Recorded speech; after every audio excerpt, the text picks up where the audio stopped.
Hello and welcome to another edition of Yes, Willpower Wrestling here on YouTube. This episode is going to be discussing Monday Night Raw from last night, hailing from Montreal, Quebec, Canada, and I thought this was a really damn good show, especially the main event. If you haven't seen it, Finn Balor versus Seth Rollins, go out of your way to check it out because I really dug it. But more into that later. Let's get started with what started off the show, shall we? So Roman Reigns, he came out and he was confronting the audience, really, because the audience was booing the crap out of Roman Reigns. He was not loved in Montreal at all. And he basically said that he was screwed over at the Greatest Royal Rumble. His feet touched the floor first. The referee even tweeted, and they showed the referee's tweet, that, hey, I made a mistake, Roman Reigns. I'm sorry. But Roman Reigns, nonetheless, he was saying how he should be the Universal Champion. He was screwed out of that title, and because he was screwed out of it, he's not going to lose faith in himself as a performer. But he says since Brock Lesnar isn't there tonight, he's not going to turn his attention to Brock Lesnar any longer. He's going to turn his attention to the man he'll be facing at Backlash, Samoa Joe. And before Roman Reigns can say any more, Samoa Joe's face pops up on the Titantron, and Samoa Joe basically tells Roman that he's going to put his downward spiraling career to an end at Backlash.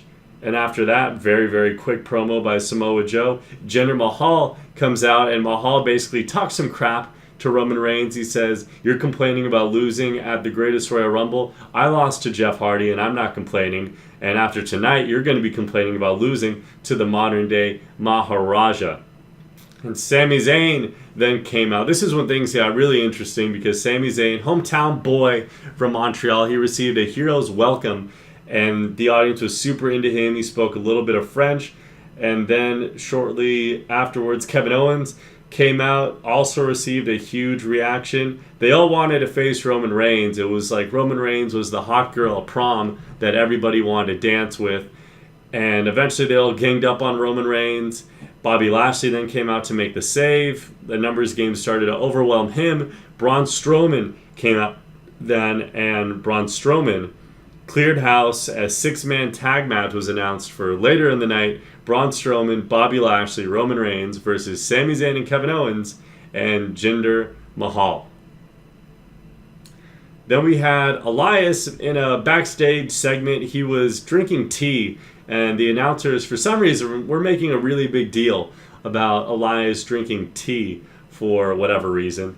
He had a match with Bobby Roode, and if their match a couple weeks ago on Raw wasn't already weird, this match was even weirder because it ended due to referee stoppage after Elias slammed Bobby Roode's throat into a turnbuckle outside of the ring. Bobby Roode, he landed outside of the ring hard, really hard on the mats, on the flooring outside of the ring as well. Referees and doctors came, and Elias then announced himself as the winner of the match. So really standard match. If you didn't see it, you didn't miss out on much. I'm curious to see where this program between Bobby Roode and Elias is really going. They're not facing each other at Backlash. So is Bobby Roode going to get another match, or is he simply a stepping stone right now for Elias? It's hard to tell. But it makes me think maybe Bobby Roode is going to go on a losing streak and possibly turn heel sometime soon. But at the same time, Raw is already jam-packed with heels, it seems like. So I'm not really sure where this is going if it's not just a way to put Elias over at this point. And speaking about putting people over, the Authors of Pain made their return to Monday Night Raw after not being on last week's show. And they beat a jobber tag team of two local guys, really, really small guys, and Authors of Pain made quick work of them. They hit their Super Collider Powerbomb tag team move, and then the last chapter to pick up the win. And they cut a short promo after the match, basically saying that they were here to stay and that they are a force to be reckoned with.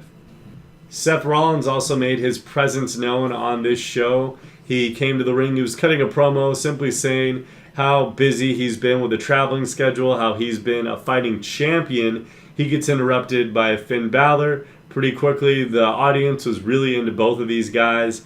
And then the Miztourage comes out, and the Miztourage basically says, Hey guys, listen, we realized maybe our approach last week to joining forces with you maybe wasn't the best way to go about it, so we figured we'll confront you both at once. And I swear, when the Miztouraj's music hit, I thought the Miz was going to show up and I was going to lose my mind, because I was thinking the brand split is dying if the Miz, who just got traded to SmackDown, is going to show up on Raw all of a sudden. I mean, we're already seeing all of these Raw versus SmackDown superstar matches with the Greatest Royal Rumble and now Backlash. So I almost kind of freaked out there.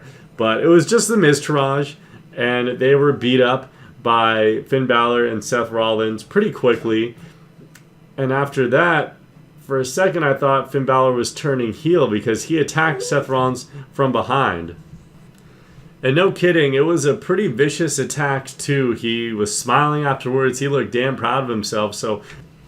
But it wasn't. It was simply a way to build some heat to their match later on in the night, the Intercontinental Championship match that was announced between the two of them for this segment. And it was a hell of a match. I'll just talk about it right now. It was the main event of Raw, and these two tore the house down. They went out there for about 15 minutes, and it started off a little slow, but they really picked up in the last 5 minutes or so. There was some crazy counters in the match. Seth Rollins landed his superplex off the top rope, which he usually transitions into a Falcon Arrow, but instead of him hitting the Falcon Arrow, as soon as he's done with his superplex and gets back on his feet to go for the Falcon Arrow, Finn Balor lands the Falcon Arrow.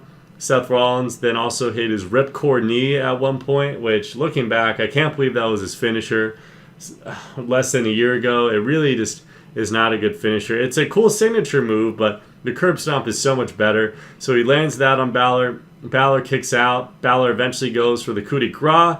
He misses. And then Seth Rollins, he goes for the curb stomp like 3 or 4 times here, it seems like. He tries to nail it once. Balor moves out of the way. He goes for the roll-up combo to the curb stomp, which he's used on the past to beat Balor, but Balor moves out of the way for that. And then he eventually hits a super kick out of nowhere on Finn Balor, who was running towards Seth Rollins. And Seth Rollins then hits the curb stomp on a weakened Finn Balor and picks up the win. So this was a really, really good match between these two guys. I think, honestly, their best match yet. I did not see them wrestle each other at SummerSlam in 2016. I missed that show that year, and looking back, I am bummed that I did. There was some good wrestling on that match, especially that AJ Styles versus John Cena match. But this was a really damn good match. Go out of your way to check it out. The audience was super into it as well. It was a great match. So that was the main event of Raw. But before we had that, we also had Ruby Riott versus Sasha Banks on this show. A lot of interference from the Riott Squad here, and Ruby Riott eventually picked up the victory with the Riott kick to Sasha Banks on the top rope. So big victory for Ruby Riott. She's already building some nice momentum, and I think she'll be a force to be reckoned with on Raw as well going forward. But Sasha Banks, on the other hand, I'm not really sure what's going on with her. She did have a segment backstage before the match where she talked about Bayley, and I just don't know where this Bayley-Sasha thing is going at this point, because it's such an on and off feud. It's like Katy Perry, you're hot, then you're cold. That's this feud, basically, because one week they hate each other, and the next week they're warming back up to each other. This week, Bayley's not even on the show, and Sasha's losing. So I don't know what the hell's going on. It doesn't seem like they're going to be facing each other at Backlash at all. So I don't know. I'm intrigued, but more so just ready to be done with this feud. So intrigued to see what WWE does next, but just ready to be done with this feud. And also there's another backstage segment. I'm not sure if this is in the right order of how things went on in the night, but Drew McIntyre and Dolph Ziggler, they were not on the card tonight, but they had one of those backstage segments where they recorded a video with their cell phone. And this is ironic because Drew McIntyre, he's talking about how he is there to be the show. Him and Dolph Ziggler are going to take over the show. And he said that he is ready to differentiate himself from all the other wrestlers who are just happy to be there. Drew McIntyre is there to take over and make a name for himself. But what made this so damn ironic was he's saying that he's going to differentiate himself from people that are just happy to be there when he's aligning himself with a man who is a definition of being someone who's just happy to be there. And don't tell me otherwise, because Dolph Ziggler, he is a great wrestler, great in-ring performer, but I feel like he's been phoning it in a little bit these past couple years. His matches just aren't really as good as they used to be. He doesn't have half the momentum he used to have, and it seems like he's more focused on his stand-up comedy routine now than he is being a pro wrestler. So it was just very ironic to see Drew McIntyre say that while standing next to Dolph Ziggler. And I hope their alliance doesn't last long, because Drew McIntyre, the money in him is being a solo act, not being aligned with Drew McIntyre, who is damaged goods at this point. Then there was the 6-man tag match that was announced earlier in the night. Braun Strowman, Bobby Lashley, Roman Reigns versus Sami Zayn, Kevin Owens, and Jinder Mahal. This is actually a really fun match, pretty long match too. I feel like everybody got their spots in here, and it was Braun Strowman that eventually picked up the win for his team, nailing the running power slam on Kevin Owens to win. But man, Kevin Owens and Sami Zayn, they were super over here. It seemed like the audience really wanted them to pick up the win, and towards the end it seemed like they almost were going to. When everyone was laid out, it was Kevin Owens and Braun Strowman left in the ring together. Kevin Owens lands not one, but 2 super kicks in a row on Braun Strowman, and by that second super kick, the Montreal crowd was going crazy. It looked like Kevin Owens was lining up for the Audavance powerbomb or cannonball in the corner, and Braun Strowman caught him by the throat while he was running towards him, scooped him up into the power slam, and that was all she wrote. But what I liked about this match especially was the booking of Braun Strowman. He was really made to look like the guy. Even Roman Reigns played second fiddle to Braun Strowman here, so it really makes me think that maybe the gears are shifting to Braun Strowman being the guy on Raw. Rather than it being Roman Reigns, maybe this is Braun Strowman's time to reign supreme on Raw, because he was the guy that got the hot tags here. He did the same thing he did last week in a tag match against Sami Zayn and Kevin Owens. He did his running shoulder blocks on the outside of the ring and just completely dominated. So this was good stuff here from Braun Strowman, and another good match that you should go out of your way to check out for this week on Raw. There was also Baron Corbin and No Way Jose. They had a match, and before the match, Baron Corbin made fun of Titus O'Neil for slipping, because I suppose this is Titus's new gimmick. He's just the guy that slips. He has 2 left feet, and they did talk about his historic botch at the Greatest Royal Rumble event. Funny as it was, I guess this is what is going to define Titus O'Neil for the rest of his career, which isn't a bad thing, I suppose, but that's just where he's at right now. But Baron Corbin, he basically calls him a joke and has a match with No Way Jose, but Titus O'Neil distracts Baron Corbin, pretends to slip on the apron, or maybe legitimately does slip. Like I said, I don't know if this is this guy's new gimmick or not, and Baron Corbin gets distracted and is rolled up by No Way Jose, and that's it. No Way Jose picks up the victory from a distraction roll-up.